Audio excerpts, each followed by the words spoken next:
ಓಂ ಪ್ರತಾಪ್ ಅವರ ಒಂದು voting result ಏನಾಗಿರ್ಬೋದು ಅಂತ ಈಗ ತುಂಬಾನೇ ಕುತೂಹಲ ಜಾಸ್ತಿ ಆಗಿದೆ. ಏನಕ್ಕೆ ಅಂದರೆ ವೋಟಿಂಗ್ ಮುಕ್ತಾಯವಾಗಿದೆ. 11 ಗಂಟೆಗೆ ಕಂಪ್ಲೀಟ್ ಆಗಿ ಪೋಲ್ಸ್ಗಳು ಲೈನ್ ಎಲ್ಲವೂ ಕೂಡ ಕ್ಲೋಸ್ ಆಗಿದೆಯಲ್ಲ. ಸೊ ಏನಾಗಿರ್ಬೋದು, ಸೊ ಯಾವ ರೀತಿ ವೋಟ್ಗಳು ಸಿಕ್ಕಿದೆ ಅನ್ನುವಂಥ ಕುತೂಹಲ ಜಾಸ್ತಿ ಇದೆ. ಸೊ ಇನ್ನು ಅಪ್ಡೇಟ್ ಪ್ರಕಾರ ಏನಾಗಿದೆ ಅಂದರೆ ಪ್ರತಾಪ್ ಅವರು ಟಾಪ್ 3 ಕಂಟೆಸ್ಟೆಂಟ್ ಲಿಸ್ಟ್ ಒಳಗಡೆ ಇದ್ದಾರಂತೆ. ಒಂದು ಗುಡ್ ನ್ಯೂಸ್ ಅಲ್ವಾ? ಪ್ರತಿಯೊಬ್ಬರು ಕೂಡ ಖುಷಿ ಪಡೋದು ಗ್ಯಾರಂಟಿ. ಇವತ್ತು ಸಂಜೆ ಅದ್ಭುತವಾದಂಥ ಕಾರ್ಯಕ್ರಮ ಇರುತ್ತೆ. ಸೊ ಹೀಗಾಗಿ ಮಿಸ್ ಮಾಡಿದೆ ನೋಡಿ. 7 ಗಂಟೆಗೆ ಶುರುವಾಗುತ್ತೆ ಡ್ಯಾನ್ಸ್ ಪರ್ಫಾರ್ಮೆನ್ಸ್. ಎಲ್ಲ ಮಾಜಿ ಸ್ಪರ್ಧಿಗಳು ಎಲಿಮಿನೇಟ್ ಆಗಿದ್ದಲ್ಲ ಅವರೆಲ್ಲ ಬಂದು ಚೆನ್ನಾಗಿ ಡ್ಯಾನ್ಸ್ ಅನ್ನ ಮಾಡ್ತಾರೆ, ಎಂಟರ್ಟೈನ್ಮೆಂಟ್ ಅನ್ನ ಕೊಡ್ತಾರೆ. ಸುದೀಪ್ ಸರ್ ಅವರ ಒಂದು ಎಂಟ್ರಿ ಸಖತ್ತಾಗಿರುತ್ತೆ. ಜೊತೆಗೆ ಅದ್ಭುತ ಕಾಸ್ಟ್ಯೂಮ್ ನಲ್ಲಿ ಎಲ್ಲರೂ ಕೂಡ ಕಂಗೊಳಿಸುತ್ತಾರೆ.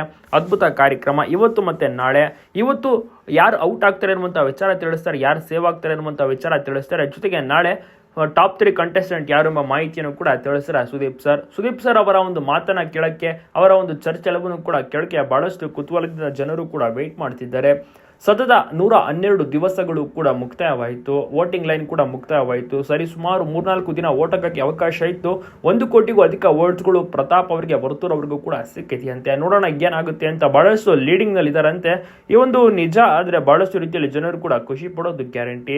ಬಹಳಷ್ಟು ಜನ ಕೂಡ ವೆಯ್ಟ್ ಮಾಡ್ತಾ ಇದ್ದಾರೆ ಒಂದು ರಿಸಲ್ಟ್ ಅನ್ನ ತಿಳ್ಕೊಳ್ಳೋಕೆ. ನಾಳೆ ಸಂಜೆ ತನಕ ವೆಯ್ಟ್ ಮಾಡಲೇಬೇಕು. ಅಲ್ಲಿಯ ತನಕ ತುಂಬಾನೇ ಕ್ಯೂರಿಯಸ್ ಆಗಿ ಎಲ್ಲರೂ ಕೂಡ ಕಾಯಲೇಬೇಕಾಗುತ್ತೆ.